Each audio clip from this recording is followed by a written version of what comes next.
उस जीवन का मुख्य उद्देश्य अपने आप को जानना।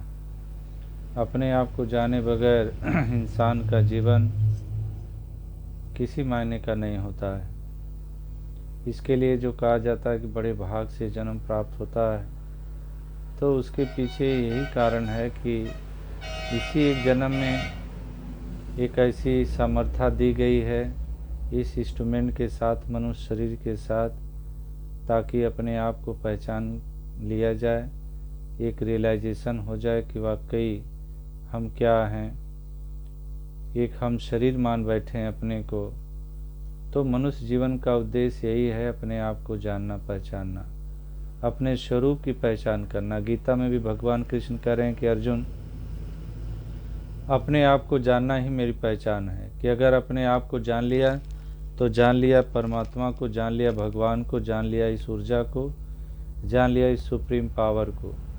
तो सेल्फ रियलाइजेशन के लिए इस मनुष्य जन्म का एक मेन एम, मेन मकसद है। तो इसको जानना यानी कि मनुष्य जीवन का मोल पड़ना, वरना तो कौड़ी के भाव इंसान इसको गंवा देता है। केवल निद्रा, भोजन, भोग, भय में ही पूरा जन्म बीत जाता है। एक छोटा सा बच्चा के रूप में धरती पर आना और फिर किस तरह से जवान होना और फिर आगे बुढ़ापा या फिर कभी भी किसी पड़ाव पर इस जीवन की यात्रा पूरी हो जाती है। तो ऐसे में मनुष्य का उद्देश्य एक ही रहा है कि इंसान अपने आप को जान ले, फिर चाहे वो कितना भी बरस धरती पर जिया हो, चाहे वर्षों के लिहाज से कम उम्र रही हो या फिर ज़्यादा रही हो, सब मुबारकबाद हो जाता है, क्योंकि सही मायने में अपने आप को जान लिया। जिस कारण जन्म हुआ था उस कार्य को पूरा कर लिया।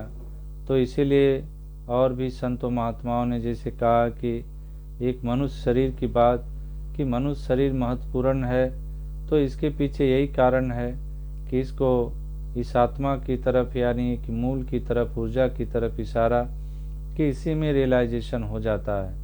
और कोई दूसरा ऐसा शरीर नहीं जिसमें ये अवेयरनेस, ये जागरूकता मिले। तो इसी कारण से मनुष्य जीवन महत्वपूर्ण माना जाता है और इसका यही उद्देश्य है कि इसी शरीर में रहते रहते एक सही मायने में असल जीवन को प्राप्त हो जाना, यानी कि अपने आप को जान लेना। अपने आप को जान लेते हैं जो, वही इस संसार में असल जीवन जी पाते हैं, वरना तो घृणा, नफरत, बैर में पूरा जीवन बीत जाता है। जीवन से अनजान रह जाते हैं, पूरा समय गुजर जाता है, लेकिन एक सलीका ना सीख पाए चलने का, सलीका ना सीख पाए बोलने का, सलीका ना सीख पाए उठने बैठने का।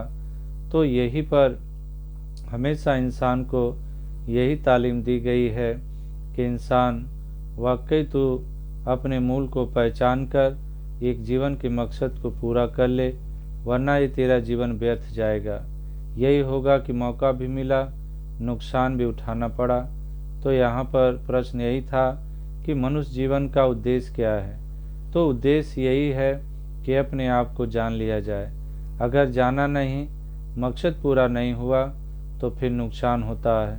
किसी भी काम के पीछे हमारा उद्देश्य, तो उस काम को पूरा करने की बात होती है। तो यहाँ पर भी मनुष्य जीवन का उद्देश्य इस आत्मा का के लिए कि एक ऐसे डाउट्स हैं, तमाम ऐसे जो संदेह और भ्रम भ्रांतियाँ हैं, उनको मिटा लिया जाए और ये परख पहचान हो जाए कि मूल रूप से ये परम सत्ता क्या है। इसका बोध हो जाए, इसकी जानकारी हो जाए, इसका रियलाइजेशन हो जाए, तभी इस जीवन का एक सुनहरा मौका इसको जीवन को प्राप्त होगा। तभी इसलिए इसको कहा गया है कि human life is a golden opportunity for liberation from the bondage, कि मनुष्य जीवन ये एक सुनहरा अवसर है बंधनों से मुक्ति पाने के लिए। तमाम ऐसे बंधन, इनसे छुटकारा पाने के लिए सुनहरा मौका है। तो इसका उद्देश्य, मकसद यही है कि इन बंधनों से छुटकारा मिले और सेल्फ रियलाइजेशन इसी जीवन